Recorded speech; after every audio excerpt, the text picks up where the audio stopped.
Well, hello everyone. This is Scott Roberts here with Heath Creekmore in customer service, and of course Jerry Hubble, and Yep.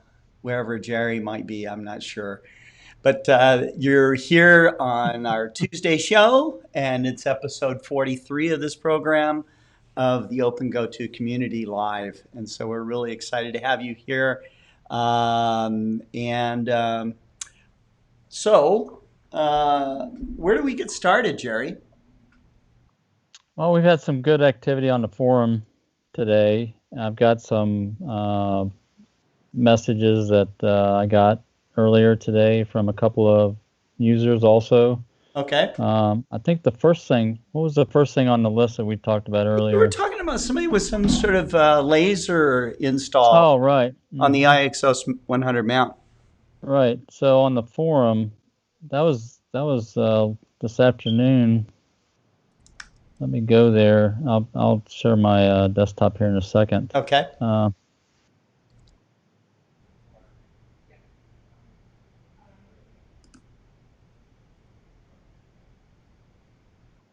God, your office is a mess, dude. I know I got to clean it up. I just remodeled it. I'm trying to be as like Scott. Uh, What? What the hell? This is.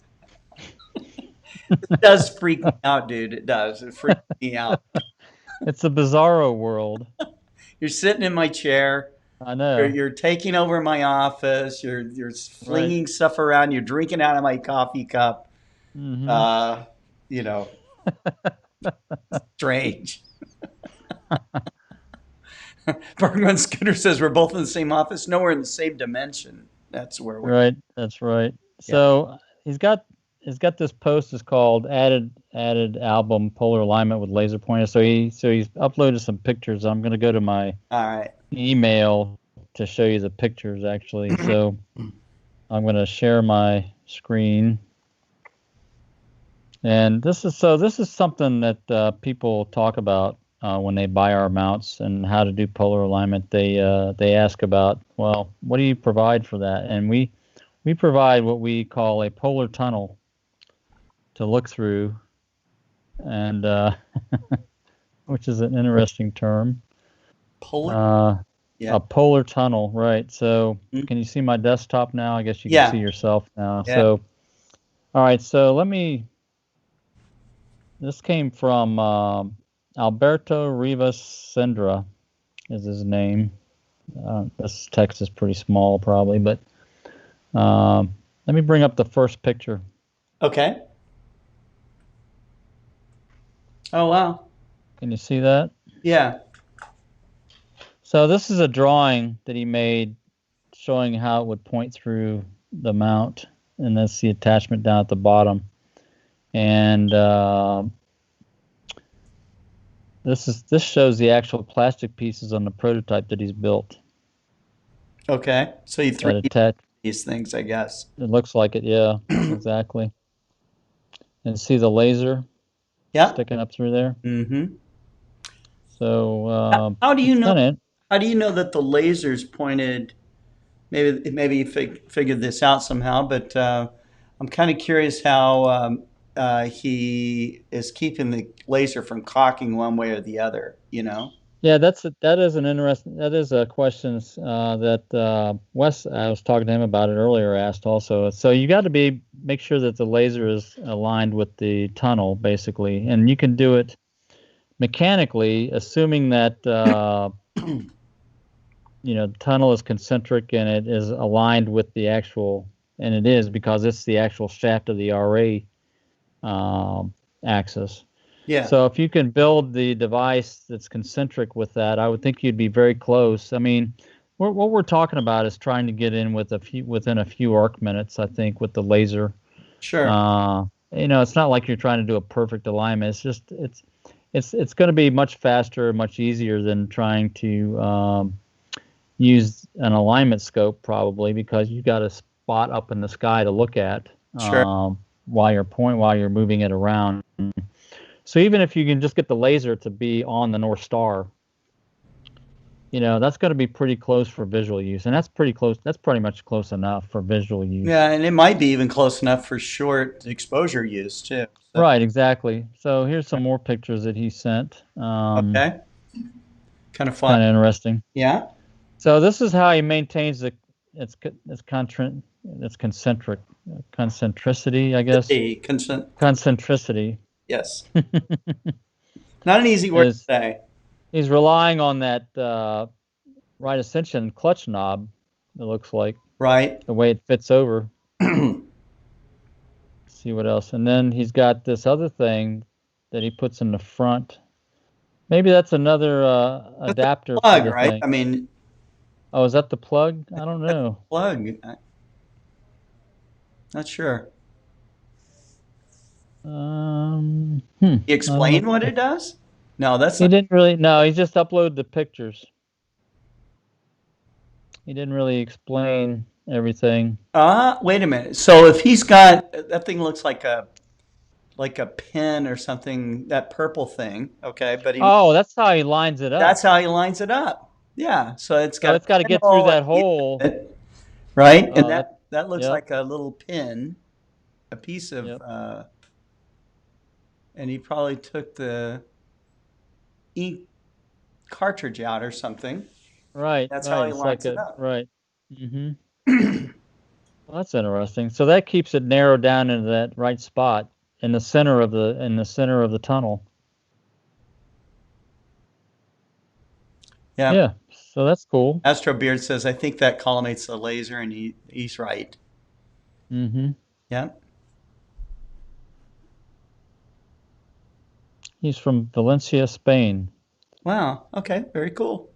Maybe what was the lady's name yesterday we talked to? Via Cardinal. Maria. Maybe she knows this guy. She might.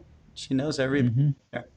Mm-hmm. Um, who do we got here with us today? We've got James, the astrophotographer. Bergman Scooter's with us again. Mike Wiesner's back lurking in the background once again. Yes. Wolfgang says good evening from Germany. That's nice. Eduardo Simone says hello. Astro Beard says, woohoo, all the deliveries came and everything worked. That's awesome. Cool. Robert Trepaccioni says, on the road but tuning in. Nice to have you tune in. Wade Prunty is laughing there. Jazzwiz says, hello, Scott. You might want to Dusty switch off Haskins my. says, hello, everybody. Jeff Wise says, good afternoon. And who else do we got here? Jim Norwood. Jerry's sitting in Scott's lap again. Oh, my God. Oh, no. Don't say that. Switch off my screen and show all three of us. Right, that's right. Go back to mission control. Let's see. Okay. His It's Bergman freaking Hoover, it's his freaking drawer Scott is out. It's open. freaking Scott out. Yeah, just taking me out. That's right. Um, Michael Whitaker says everything miserable and cloudy in the UK. That's too bad. Yep. What's going on with this? Jerry want to be Scott. Okay. No, he doesn't. No, I'm back at mission control. I zoomed out Yeah, there. yeah. The mission control is good for you. Let's see. Dave Connolly's here. Knots Boy 24. Don't know who that is, but thank you for joining. And lots of people watching. Caesar Brolo's on with us today. It's nice, Caesar. Good. Yeah. Scott Edens. People with the name of Scott, that's always easy for me to remember their name. I don't know why. Chuck Lewis is with us. Knots Boy 24 is from the UK. So we got a nice UK crowd going on here. It's pretty cool. So very nice. Do you want to talk about real quick what we're going to be doing later on tonight? Yep. We are having the virtual Star Party 1. Okay. This is a weekly virtual Star Party. And we're We've got David Ing in the LA area. We've got, I believe he's in the LA area. We've got Alberto Levy down in San Diego. We've got Richard Grace. I always forget exactly where Richard Grace is, but Maryland, I believe, is where he is, right? Oh, Maryland, right? Yeah, Yeah, I he's thought he was in North Carolina for some reason. He's in right. Maryland. You're right. Yeah. And, Annapolis, is it near Annapolis? I don't know. it could be. And then we've got Jerry Hubble in Virginia, so yeah, that's what he says, Annapolis, Maryland. So Chuck Lewis says hello to Samir for him. So we'll let Samir know. Too bad he's not on the show with us. But before we move further on, why don't we check in with Heath Creekmore in customer service and find out what's happening out there. Hey, Heath. Yeah. Hello. Yeah, so what's going on in your world? What's happening in customer service these days? A lot of shipping. Lots of shipping. Yeah, it's Yeah. it's been I ultra. thought he was going to say something else. I thought he started with the shipping, and then it's Yeah, like, you have to be when you're on the air, Heath. You have to be careful with Yeah. any word that starts with shh. Okay. Because you get in big trouble that way with the censors that are out there.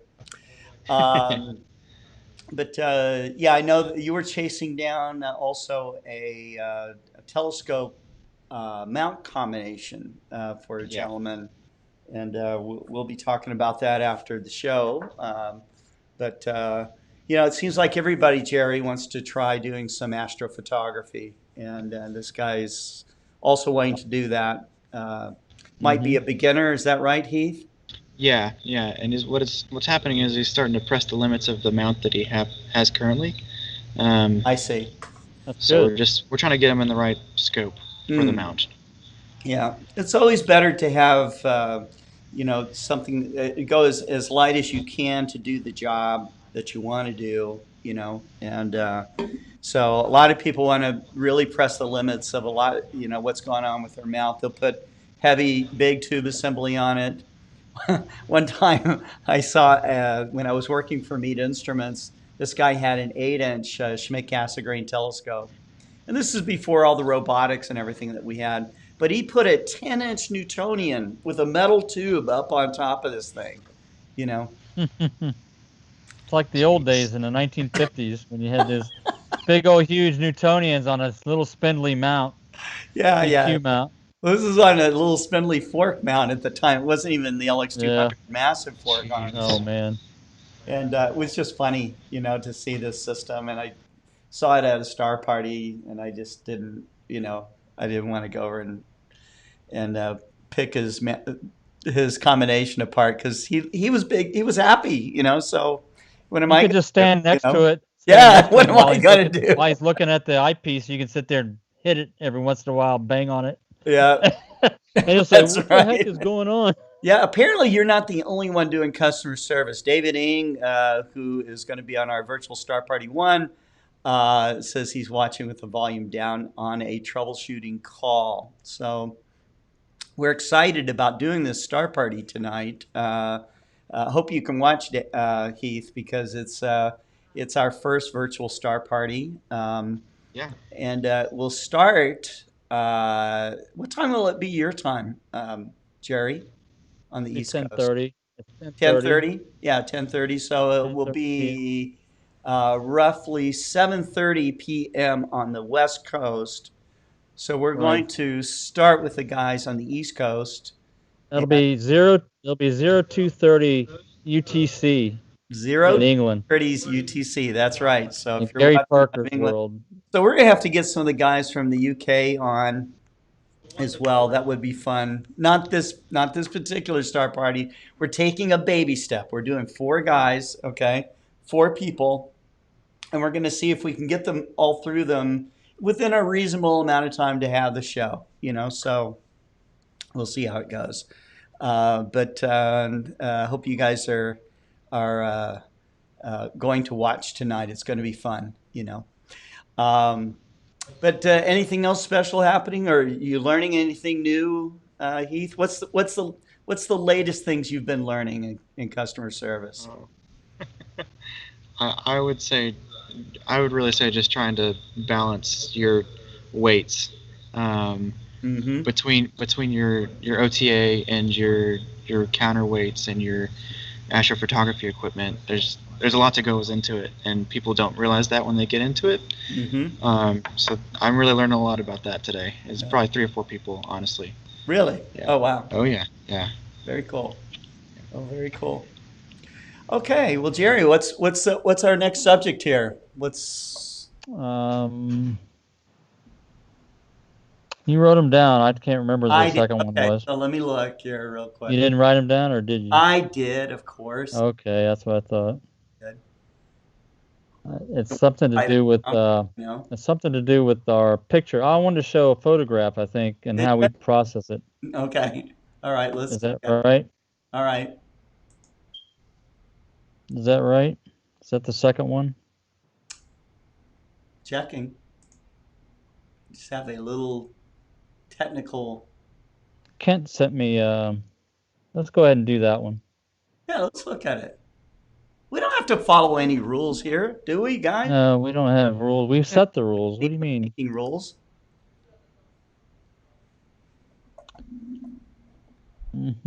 So I'm gonna show this on my email because I sent this out.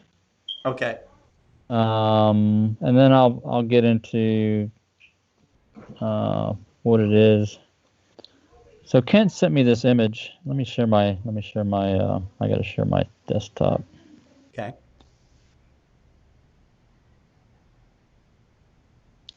All right. All right. Ready? Yeah. Can you see that? I see text and I see a rainbow Yeah. pattern there. Right. So I'm gonna bring up the image Mm-hmm. that was sent to us. It's right here. Can you see that? I'm gonna zoom up on it. Nice image. It's the 6888. Oh, yeah. Didn't Kent want you to analyze this image for him? Yeah, that's right. Yeah. So the question was, he wanted to see how flat it was and what the other information about the image, how blurry it is, was it focused correctly, how flat it was there any tip or tilt? Yeah. So how do we do that? How do you understand that from an image? And I use a tool called Ccd Inspector. And I'm sure some of our viewers out there are very familiar with that. It's been around for a while. I don't even know if they've updated it in a while, but the link for it, put it up there. So this is Ccd Inspector. I'm going to open this image. From CCD where, correct? Mm-hmm. Okay. And what Ccd Inspector does is it looks at the stars. It bases its measurements and its plots based on the measured star profile, the full width at half maximum profile, and it also basically the whole measurement is based on that information across all the hundreds of stars that are in the image. And it's pretty cool the way it does it. So it sits out and analyzes every star and see how big it is, and then it does a plot. You've got the XY axis, which is, of course, is the XY image in the plane. And the Z axis is based on the size of the star, because a perfectly imaged star field would have all the full width at half maximums of all the stars on the image as the same value or very close to the same value. But that's not the case in the real world, right? Mm-hmm. You've got some stars that are bigger, some stars that are smaller in terms of that full width at half maximum. Right. And so from that you can determine some things. So I'm gonna do a measurement of this image. I don't know if you can see the text. It's probably pretty small on the screen. Pretty small on the screen. Yeah. So I'm just gonna, and then when I bring up the plots, it'll be bigger. So it just did the measurement. Okay. And now I'm going to do a curvature plot, which is a 2D plot. Okay, which will show you the collimation and the size of the, and basically it'll give you with the colors, it'll show you how flat the field is. So do you see that? I see. Oh, and so the colors are kind of showing the curve of the. That's right. It's the third dimension out of this flat plot. Uh, And then, so if it's so there's, really flat, it'd be solid one color, it right? would be all black probably. Yeah. That's where the reference point in the center is, Okay. and then you got this crosshair in the middle. If the collimation was off, you actually have two crosshairs here. They're overlapped because the collimation is near perfect. Yeah. And so if it wouldn't be collimated, you would see both of the crosses. They wouldn't be in the same spot. I see. But the other thing it measures is the tilt. And you can see up here, I don't know, up in the corner, up in the right, there's the information about the curvature and the full width at half maximum, what the min and the max is. Uh-huh. Can you read that? It's kind of hard to read, I guess. Yeah, you can read it. You can read it. And it's got the tilt measurement, which is kind of cool. 26% and at that direction. 0.54 degrees or something like that. Well, it's at 54 degrees angle. So that Oh, arrow at a shows you the 54-degree angle. I got it. Right. So that's the way it's tilting. Is Uh-huh. that, and you can kind of see that looking at the image with Now, the pink. In your experience, Jerry, is this a lot of tilt? Is this a little tilt? What is this? Well, there's a big factor involved with this measurement, and it's the size of your chip.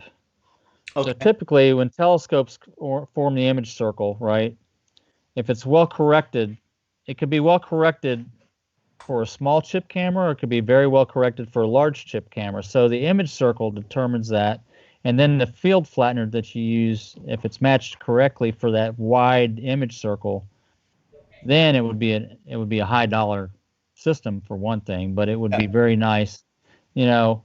So this is the Mac-Newt, I think. Okay. Telescope. I think that's what it is. I'll have to go back to the email and see for sure. But I believe that's what it is. And I think he's got the coma corrector on it. Okay. So let me close that. I'm going to go to the 3D plot, and then you can really see what the curvature is of the field. All right. And this tool is kind of cool because it allows you to dynamically, move around. So this is the same field. You see X, Y, but now I can do this number. See that? That's cool.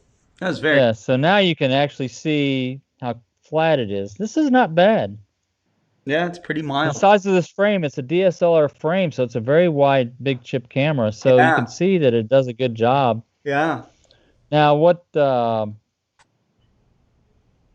you see here, I think, is the way the focus has been done. He's focused it at the center of the field. I see. So now the divergence from the flat is going out to the edge. You can see it's curved up from the center, right, on all the directions.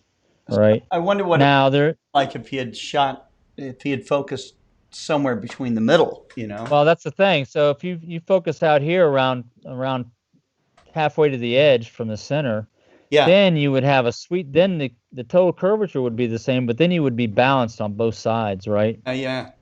So that's kind of the way, when you have a little bit of field curvature, you really want to focus it on a star that's out here, not in the center, is what it comes down to. I see. There's also a little bit of distortion in the center because we have that nebula that's in the image. That can throw off, I think, some of the measurements towards the center of the field. If he was also testing flatness of field, he should just go after a star field. A plain old star field, right? Yeah. And you definitely don't want to use a globular cluster. No. No. It kind of makes it kind of difficult. It really distorts the analysis. Yeah. But this is good. I mean, this is a good analysis, I think, anyway. But the other thing you can see the tilt? See how it's tilted? Yes. So that's that tilt that we saw in the first measurement. Cool. Very useful. So that means he needs to collimate his focuser, or he's got some flexure where the focuser is being pulled down by the camera, that type of thing. Could be. Yeah, that's true. And that's the angle that it's being pulled down at. Mm-hmm. So this tool gives you a lot of good information about the system. Let me go back to this first one.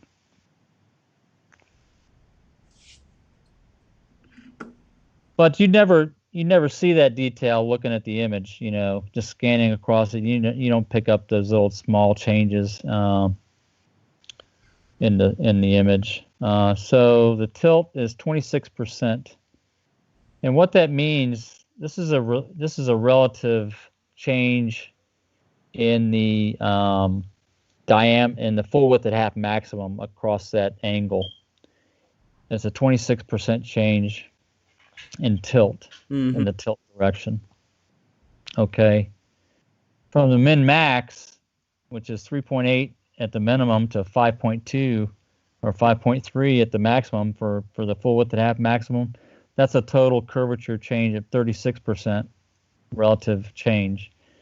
And so it's basically taking the minimum and then calculating the percentage increase to the maximum. So it's a 36% increase from the minimum in terms of the curvature. Okay. So that's how you can that's how it's analyzed. So those were the questions that Kent had. Was do I see some tilt in the image? Is it collimated? How good is this focus? That's the other thing. The focus. Let me go back to that again one more time. So in terms of focus, this measurement is in pixels. Okay. Okay. So there's two things when you're focused. If you're critically focused, if you're critically sampled, I should say, that means you have an image scale that matches your sky. Like, let's say you have around 1.5 to 2 arc seconds per pixel, and your skies give you 3 to 4 arc second sky or seeing. That means you should image around 2 pixels. Okay, full width at half maximum. Okay. For your image scale. But this says our measured full width at half maximum is 4 to 5, which means he's either oversampled, which I suspect he is because it's a digital SLR camera. He's using a full resolution. The alternative is if he's critically sampled, then it would be he's not focused correctly. Oh. So if you're critically sampled and you still have big full width at half maximum in pixel size, then that means you're not quite focused 100%. You're still a little bit big. You're bloated a little bit. And then the other thing that might cause it to be bloated is your sky smearing. If you've got some tracking error or guiding error, that type of stuff. Okay. So that'll cause you to have bloated stars also. Comments here. Okay. Let's see. We've talked quite a bit here, so let's kind of look at this a little bit. Mm-hmm.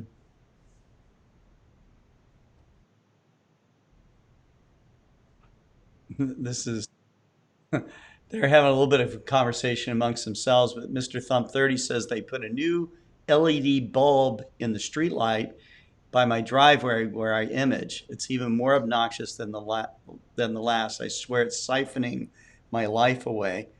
You might take the idea, and it's possible, a lot of these lights are activated with, they come on at night with as it gets dark, right? So what you do is you mount a laser and you aim it right at the light, okay? Yeah. And I've seen guys take out street lights this way. I mean, you don't take it out permanently, but you take it out while you're observing, and then it comes back on magically after the laser goes away. You don't want to use a green laser for this because people can see where the green laser is coming from, and so can the police. Okay, so because you're not supposed to be turning these lights off if it's put in by the city, okay, or the county, as it might be, or whatever. But a red laser will take out street lights, and so that's just one way to deal with something like that.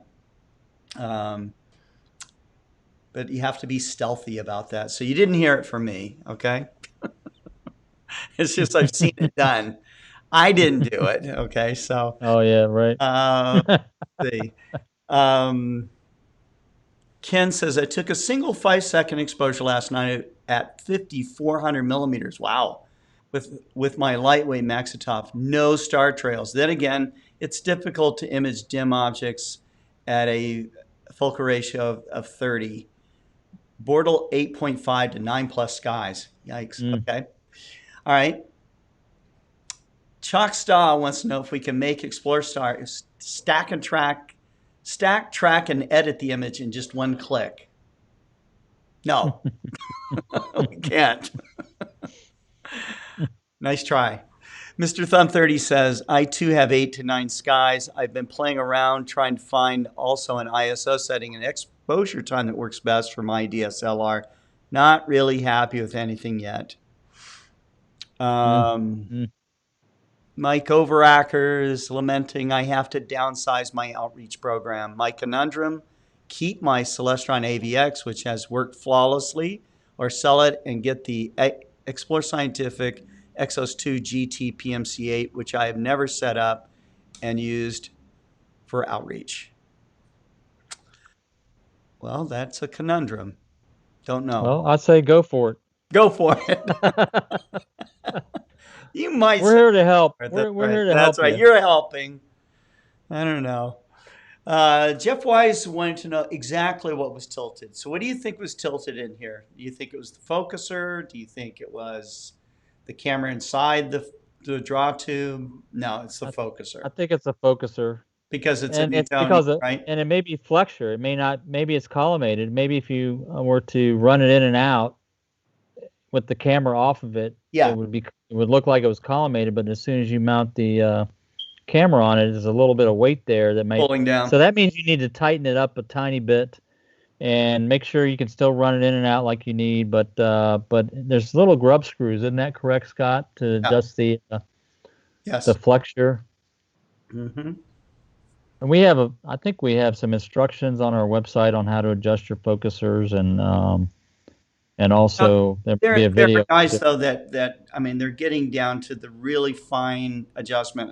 I tell you, I mean, Heath, if you'd taken that image, would you be pretty happy? Show the image again. Oh yeah. I personally, it would be, I would be. No, that's a great image. A little happy dance. Okay, I think it's a very nice image. But once you're starting to image this good, okay, now you're starting to, how can I get it better? How can I make my stars tinier and better all the way out to the corners and the edges and everything? And now can I make it all perfect? And so astrophotographers are always chasing after perfection, That's right, yeah. Which is great, But, perfection is probably more in the realm of getting the finest looking, beautiful. Here you go. Here's what it looks like. Look at that. I mean, that's really nice. Now, someone also mentioned more. So when you zoom in really close, look at this. Yeah. Even then, tiny. They are tiny. Still really. Yeah. Now there was a question about this also. Kent had that I commented on. Where's it at? Where the heck is it? That's not a good one. Oh, for here. So you see this star here? Yeah. It's got this line coming out from it right there. Yeah. And then another one right there, looks like. Zoom in on it. That's about as far as I can zoom in on it. Oh, it's zoomed in. Yeah. You can make my screen full size if you want. I guess. Let's do that. Okay. We can see it better. God, it looks like a diffraction spike from a... I think that's what it is. I think it's from the focuser. From the focuser? We've had comments about the focuser draw tube inside the Mac-Newt intrudes on the light cone. Yeah, but why would it make a spike like that? That kind of diffraction spike. If it was, that's. I don't think. I've read a couple things about that, but that's the only reason I said that, because I've read it, but I don't know for a fact because I've never used that telescope. No. What else would do it? What else is in there for a diffraction spike? Usually, you see diffraction spikes like that. They're coming from like veins. Go to a brighter star. You have a brighter one? Yeah, right here. There's one to the right. Yeah. Yeah, move it over a little bit. There we go. Now we can really see it. See right here? There's one on the right that top right that has it's in the dark. You could see it a little better, maybe. Like the diagonal flare, is that what you're talking about? Well, let me look at It's the. like I a don't even cross know. I pattern. thought this was a Mac new, but I guess it It's a isn't. cross pattern. So this is That's got a spider vein in it. It's a yeah, Newtonian. and I see coma in the field too. So I don't think Yeah, I think this is a standard Newtonian. Is it what might this be. looks I mean, it like. probably Yeah, is. Let me go look at this email. I have to yeah. go look. It So if it's a was. standard Newtonian, one of the things I would be looking at, it could be the other flares could be mirror clips Oh, on the it's an primary. N208. It's a N208 CF, Yeah, non-astrograph. It's a non-astrograph. Okay, I Newtonian. know The exactly what's Newtonian. wrong. I know Yeah. exactly what's wrong. The astrograph edition of this telescope, we take the mirror clips off, we remount the primary using silicone. So we float the primary mirror on the back cell. Okay. Uh, the diffraction spikes are going to be there no matter what. And this telescope is got a parabolic primary. So did he also say he's using an HR coma corrector or not? I don't. I didn't see. I don't know if he mentioned that. He is using the HR coma corrector. Yes. Okay, so But the spike he's talking about is not the normal diffraction spikes for the spider no, vein. It's no, this no. one out to the That's corner. coming from mirror clips on his primary mirror. Oh, is that what this is? That's what Okay. that is. Yeah. Okay. Cool. Mm-hmm. So it's really noticeable here. Yeah. Yeah. So if he wanted us Okay. to Cool. convert that to be an astrograph, he would send it back in to us and we would make some changes. So, Okay. and that's But it's still a very nice image. I well, mean, look at that.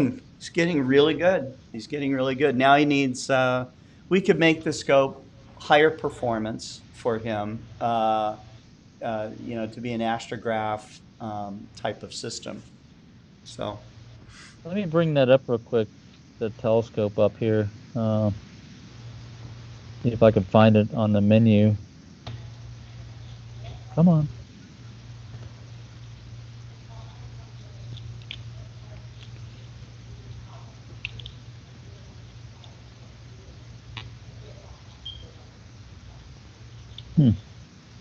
go under Explore Scientific. There's reflect. Where would that be?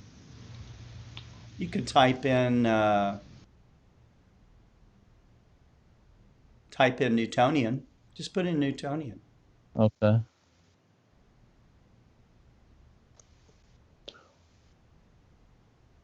That's it right At there. the isn't bottom it? right there.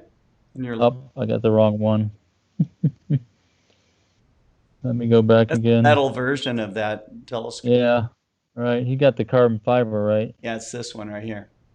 The $1,000 one. Yeah, so if he wanted to get the astrograph edition's $1,000.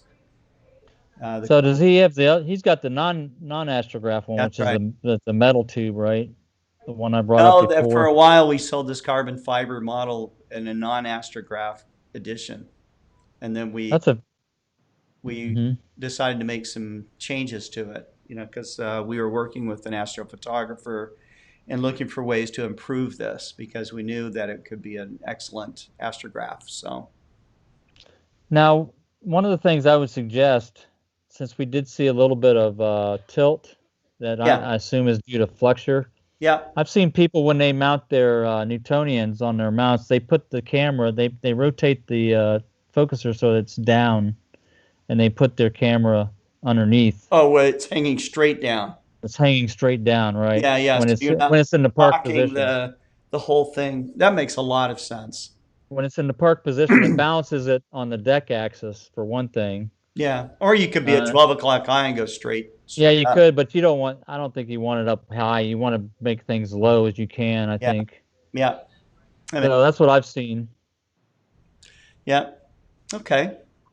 All right. So let's see. What else did I have? Yeah, Heath. They have a term that one of our members here is bringing up that you'll want to remember. It's called pixel peeping. Pixel Oh yeah. peeping is looking at every tiny little star on the image, blowing it up, and inspecting it in different ways, or using something like CCD Inspector to look at everything across the field. And pixel peeping is something that could drive you crazy. It will, It yeah, will drive you exactly. crazy. I mean, yeah, exactly. So, Right. but this is what you do when you try to get a perfect image. And again, I wrote that paper, remember, with the 28. I think Kent said there's 28 error terms that keep you from getting a perfect astrophotograph. There's 28 different things that are in your way that are barriers to you getting an image that you like. So is Scott frozen? Oh no, he's just sitting there still. I'm He's just sitting there looking at us. Yes, I was frozen. afraid that you froze up. Yeah, I did for a little bit. And but there's a lot of things that you have to get right to get that perfect image, and Oh my you God. zoom up on a pixel peep, and but you can correct a lot of things also by not so that image was oversampled. I would call it oversampled Okay. because you've got too many. You're basically I got a phone call from my representative for some reason. My Sure, political Dude, representative. we're at a conundrum. They're about to go for a vote. So if you're oversampled, that means you're gonna the smallest star image you can get is like we saw there, maybe like four pixels, Yeah.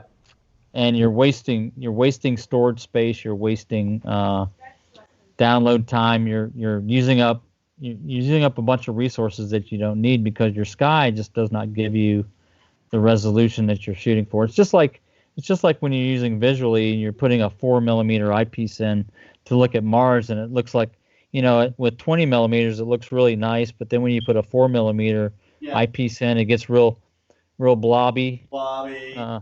And it just, you don't see anything more. You don't magnify. You just magnify the blob and make Yeah. it bigger. That's right. It doesn't magnify increases in performance. It just magnifies. Right. That's right, exactly. Whatever defects you got, it magnifies them too. So. Right, it makes it look like Heath's background there. Right. That's what things start to look like. That's right. That's right. Uh-huh. All right. Let's see. Someone else is commenting if they took a shot like that, they'd be pretty pleased. Me too. I would. Edwin Sanchez says, Scott, how come most online stores do not have any stock in like camera scopes? He says it's been months. What's going on, Edwin, is the pandemic. The pandemic has given people more time to spend on their hobbies and less time to go spend money, let's say, traveling or doing almost anything else, going out for dinner, for example. Yeah, Okay, right, going out. going out, in particular, and so people turn to their hobby. A lot of us in the United States got incentive checks, and they were spent on stuff that they wanted, and so. The other problem is also due to the pandemic, a lot of the products are made in China. Okay, and China basically shut down their entire country for about 2 months. Okay, part of the shutdown was that it started during Chinese New Year, and they're already shut down anyways. But they shut down for weeks afterwards because of the coronavirus, and so that created a speed bump in our industry. Um, I know that a lot of telescope retailers are out of stock of products. We still have inventory of a lot of things, but even for us, the sales are going through rapidly. Heath, you've seen our warehouse is very, very busy shipping stuff. So Oh yeah. we expect to have empty racks as well at one point this year. So. But we are faring better than most at this time. So Yeah. I get that question about 6 times a day. yeah, do you guys have this in stock? Yeah, right, Yeah. right. They always ask you for things that you don't have. Okay. That's why we don't have them. That's another rule. Okay. That people only want to buy what you don't have. Right. So Yeah, that's right. not what you got. Lots of. All right. So it's funny. Let's see.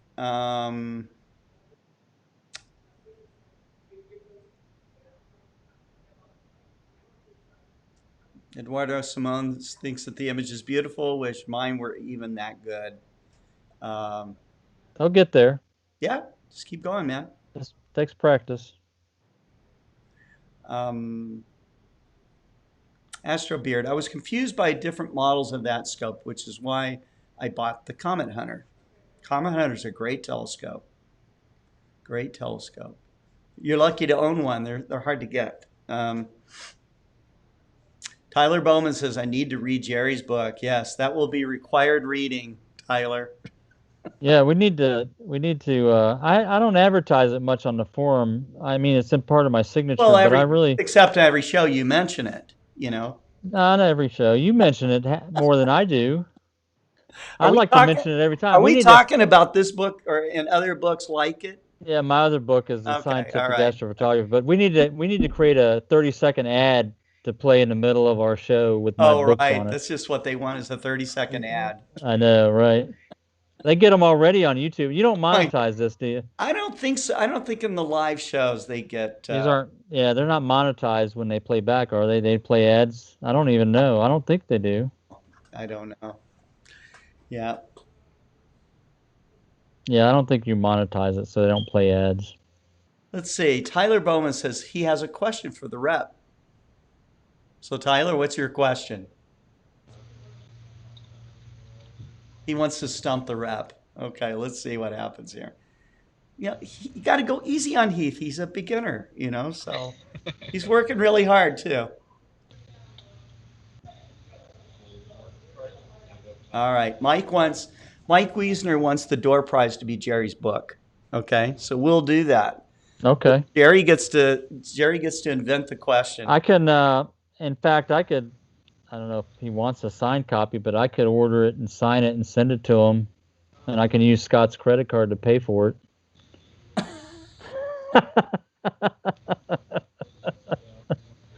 Since Scott's giving his prize away. All right. Tyler Bowman, you scoundrel. Okay, so here's your question. All right. We're gonna do a close up here on Heath. What is the recommended backspace for astrophotography cameras? I think that depends. Yeah, are we talking about like back focus or? I'm still learning a lot. What are you talking about? Okay. Yeah. That varies from scope to scope. I mean, and from camera to camera. So I don't really know what I would recommend in general. I would recommend it looks at the specs, right? Yeah. Yeah. Right. What do you think, Jerry? So there's a specific back focus distance for every telescope, right? That means this is the position behind the main objective where it comes to focus. Now, depending on what you want to put in your image train, like a filter wheel and a camera, or you have a diagonal and you want to do a small camera or whatever, it has to match that distance. So your focuser has to be able to move in and out there. But I think what he's referring to, if I'm not mistaken, is that the standard back focus for a digital SLR is 55 millimeter. Yeah, that's the depth. Right? Yeah. That's the depth. So you have to take that into account. That's the right answer. You have to take that into account when you create this image train, and you have to know if it'll come to focus or not. Yeah. Because if your focuser can't go in enough or can't go out enough, which we've seen, people get frustrated when they pull the focuser all the way out and it still won't focus. You have to add, extension what tubes. The heck? Right. So that's why you use the extension tubes. That's right. Right. And that back focus distance is somewhat standard on most cameras, but another standard is 45 millimeters. Okay, so that's not on a DSLR, but for other types of imaging cameras. Right. Yeah. Tyler says, "Don't worry, Heath. You'll get there, buddy." I'm trying. That's right. So anyhow, Well, okay. So what's going to be our question? Our question here, but we do kind of have another thing that you wanted to talk about, Jerry, and that was tuning the Exos 2 mount. So Bob Hoskins had. Oh yeah, so Yeah. Bob Hoskins just sent out to me. He's made modifications to his tuning document that's available in the mounts subgroup, and I've got it here. My dogs are going to be barking a little bit.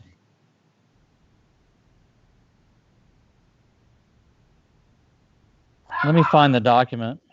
Okay. I think I've got it loaded here.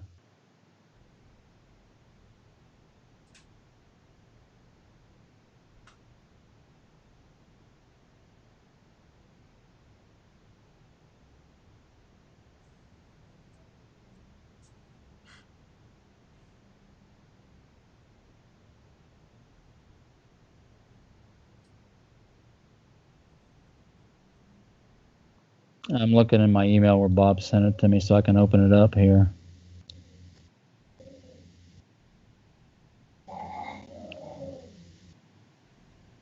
But I think that the question that is throwing Heath a little bit is that we often get asked, "What's the back focus on a certain telescope?"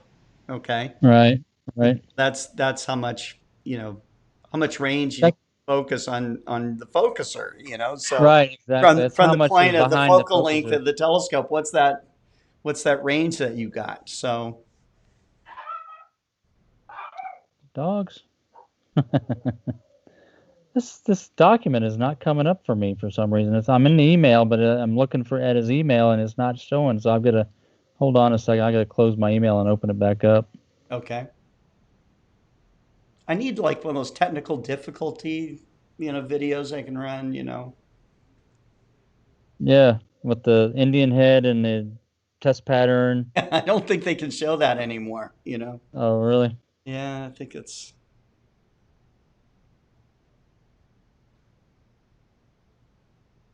I don't know why they put an Indian on the test pattern anyways on all those. But that's what we had back in the 50s and 60s. Yeah. Yeah. Jenny Bedell Shelley says Bob definitely put a lot of time into the Exos 2 tuning dock. I know he's got the $10,000 Exos 2 mount at this point. It's super tuned in. All right, I've got it up now here. So Yes. let me and there's a couple of changes. I can go over real quick what those changes are, but this document's available on the forum. You want to share your screen?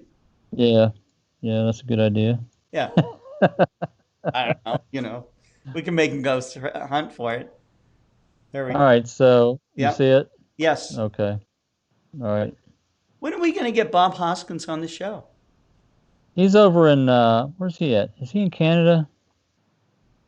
I don't know. I keep thinking he's over in the UK. Maybe he is. All right, so You got guys in the UK watching the show right now. he's had some minor wording changes, updates, and a new content in sections 7.5 and 8. So we went through this about 2-3 weeks ago, right? I talked through it. Yeah. I'm not going to go through it a whole thing, but suffice to say, it's got a ton of good information. Yeah. Mm-hmm. And I'll just scroll through it so you can see how much there is here. And then if you want to stop the video and read something, you can. He's got some good photographs. I think he may have updated the photographs a little bit.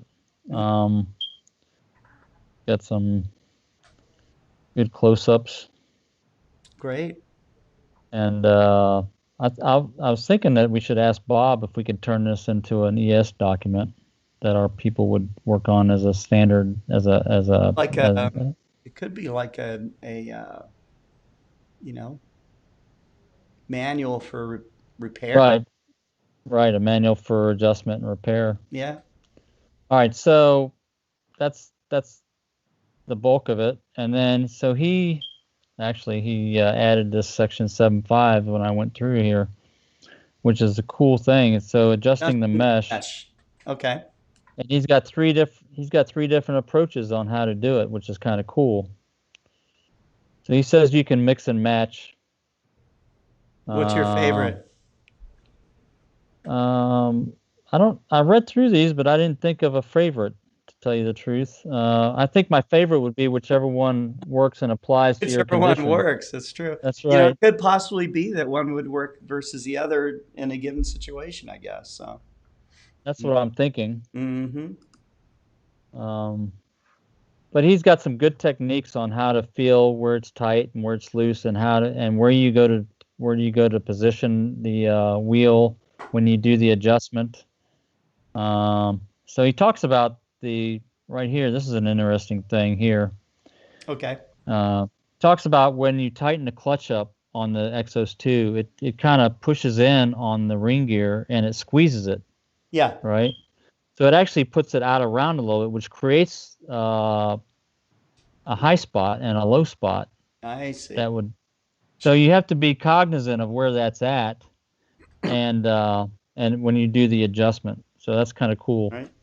Now that might be. Now we've got a whole new design on the iXOS 100, which doesn't have that problem because it's a different type of clutch.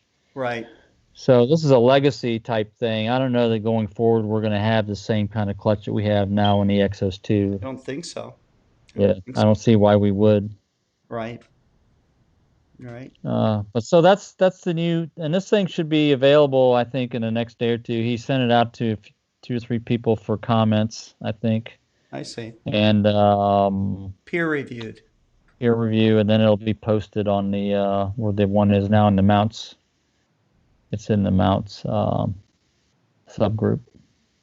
Wolfgang is asking, did somebody read my? Uh-oh.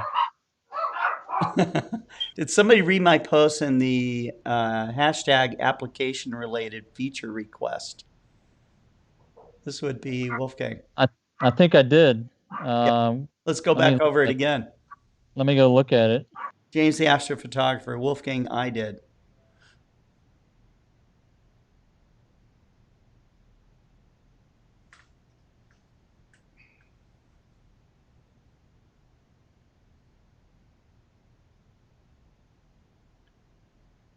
Heath, are you pretty good with mechanical things?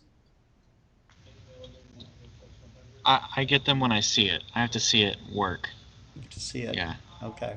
Yeah. But if you just go explaining it to me, so you got to get your hands on it and see what it looks like when I take it apart. That's how I learned. Maybe we'll have you take apart an Exos 2 mount and go through that tuning document. I'd love to. I was talking to Alex about it this morning, actually. Yeah. So we'll let you do that. Sounds good. So this is Wolfgang's suggestion. He talks about implementing the Shiner method, which is basically a drift alignment method in the Explore Stars app. To be able to do that type of alignment. Now, we've talked about, there's a couple of other alignments, methods that Wes and I have talked about over the last last couple of years. We've talked about it. But he outlines a method here, basically, the Shiner method or the drift alignment method. And one of the things also is that he talks about is to reorient the button labels. Instead of staying up and left and right. So it does the correct right. So depending on which side of the pier you're on, it has the so that it's easier to do that when you do the measurement. So Wolfgang's on the chat, right? So maybe he can explain it a little bit in the chat. Yeah. Or maybe Wolfgang wants to join us. Wolfgang, if you have Skype, I can pull you onto the show. One of the things he talks about is that people don't understand which direction when they move up, up and down is relative depending on which side of the pier you're on. So that's kind of a problem Yeah. when you're doing the alignment. Wolfgang, send a text to, if you want to get onto the show here for a moment.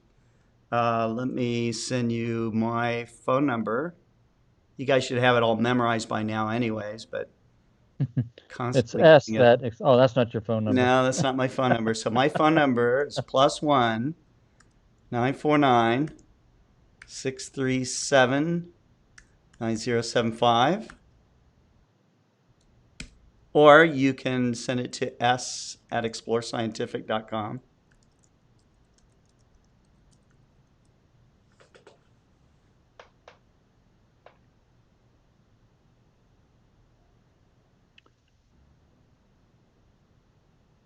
I think you can back off the full screen from my desktop if you like, Scott.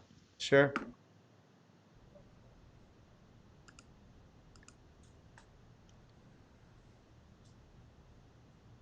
Wolfgang says, for me, it's sometimes difficult to find what direction and what axis I use. Yeah, right. That's right. Mm-hmm. So this is dealing with the button labels, and I took that. That's one of our feature requests now. So we'll work on that in the future. Sure. Yeah, I think that kind of answers it right there. So very good. Very good. Well, I think that is all that we have for today's show. But we do want to talk about the virtual start party a little bit more. Our contestants, I don't know if we have contestants. And you didn't say we're going to give away a book. So Oh yeah. what's the question? I don't know. My dogs are going crazy in the background, so maybe Heath should come up with a question. All right. How about how many dogs do you have based off of the barks that are going on? Yeah, how many dogs are barking right now? That's a variable amount, so that's not a fair question. 3, 4. You can see me. Yeah, it's about 4. 2. 2. Yeah, it's 2. It's 2. Wade Prunty. Chuck Lewis said 2. Scott Eden said 2. Ken said 2. Jenny said 2. 3. No, she said 2. Dusty Haskins said 3. Brent said 2. You guys are keeping. Eduardo said 2. Nico says it's 4 dogs. Okay. It's none right now. They've decided to be quiet all of a sudden. No, but you said it was 2, right? So who answered that first? Yeah, at that time, that was 2. Wade Prunty. Oh, good, Wade. Yeah, That's good. that's He's great. A new user. He's a new customer, so that's good. Yay! That's right.